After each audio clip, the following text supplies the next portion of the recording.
everyone, welcome to another video. In this video we're going to be making caramel slice. And caramel slice is something that I already have on my channel, a recipe for caramel slice. But it's using dates for the caramel, and there's a lot of really good recipes online about using dates and like blending it with almond butter or coconut milk or something like that, and you can make this really delicious caramel with dates. But I'm kind of over the date caramel. I want like the real thing now. And I was in the cruelty-free shop on Brunswick Street, which is in Melbourne if you live in Melbourne, and I came across this can called Soy Milky, and it's caramel like made of soy milk. And I know what you're thinking, you're probably like, ew, soy milk is going to taste disgusting, but it tastes so good. It tastes identical. The ingredients are sugar, water, oil, maltodextrin, soy extract, modified starch, refined salt, natural pigments of caramel, urcan extract, and chlorophyll, sodium citrate stabilizer, and inorganic pigment titanium dioxide.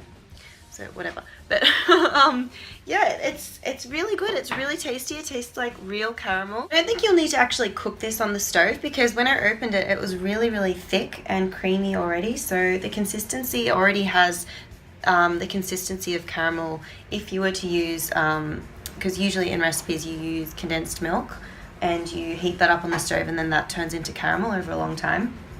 Over like 10 minutes or something, you keep stirring it and it just turns into caramel. Because condensed milk isn't vegan, although you can get coconut condensed milk. I've got a couple of recipes, or maybe one recipe, where I use coconut condensed milk to make chocolate coconut balls. And I wonder if you used coconut condensed milk, if you could make caramel. That's something I'll have to check out. But you won't need to heat this on the stove. Obviously you're going to still cook it when you cook the base and everything, but prior to making it, the caramel's already done, so you're not going to need to cook it. So that's exciting. Also, update on my finger. Turns out, so when I cut it, I didn't think that I damaged the tendon, but then when it started to heal, I started to realize that I couldn't bend my finger properly, which is pretty scary because I play the violin and I need like full mobility of this finger, so I can bend it like this. But anyway, I have to see, I went to see a hand surgeon, and he said most of the tendon is still there, so I lost, or not most of it, I lost like 60% of it. So tendons can repair themselves, so that's like good news. So I'm trying to just keep positive, and hopefully the tendon will sort itself out and grow back. But yeah, I'm going to start doing some exercises soon after it's repaired a bit more. So yeah, anyway, a bit of a tangent, but let's get into making this video. Alright, so for this recipe you're going to need your can of Soy Milky caramel. You're going to need some maple syrup, some oat flour, and if you don't have oat flour, like I didn't have oat flour, but I just blended up oats, and then it turns into flour. So I'm going to write down all of the measurements in the description. Some coconut oil, some desiccated coconut, some coconut sugar, or you can use brown sugar as well. Some dark chocolate. This dark chocolate is vegan, so yep, that's good. And then you'll also need a baking tray. So this is a square, I think 20 centimeter by 20 centimeter, and it's 3 centimeters deep. And there's baking paper in there as well.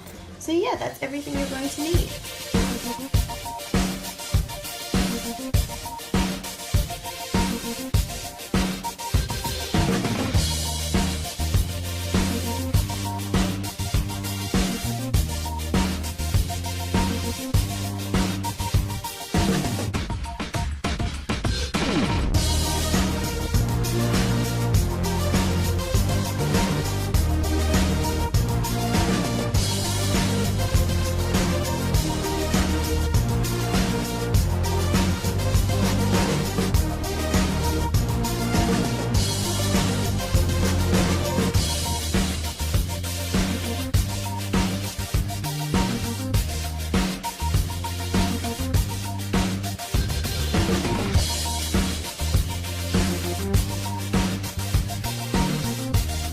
Okay, so I've just taken the caramel layer and the base out of the oven, and it looks really legit. It looks like caramel. It's all like bubbled and caramelized on the top.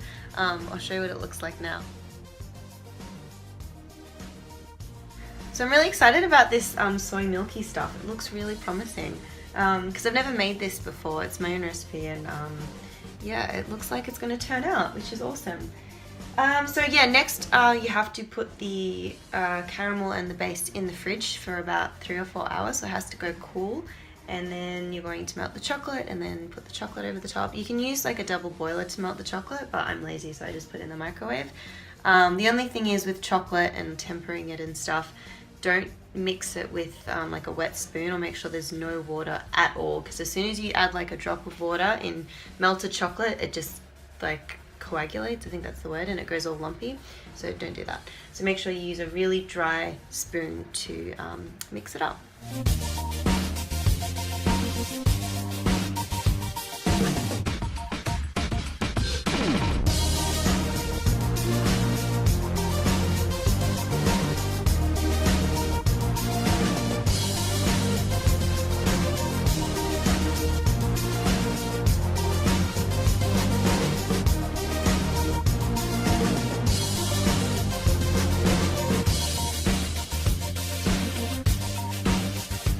Okay, so just taking the slice out of the fridge and it looks so good. I think I should keep it in maybe for a little bit longer, but I'm about to go out to visit my dad for dinner, so I need to take them out to film them and everything. But yeah, they look really good. The chocolate has cracked on the top a little bit, but I still think it looks amazing. So this is what it looks like. It's not like too much caramel because I don't like when it's like too overpowering.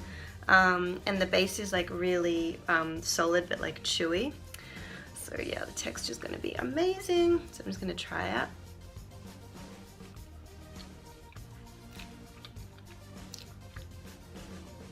Wow. Oh my god, that's so good.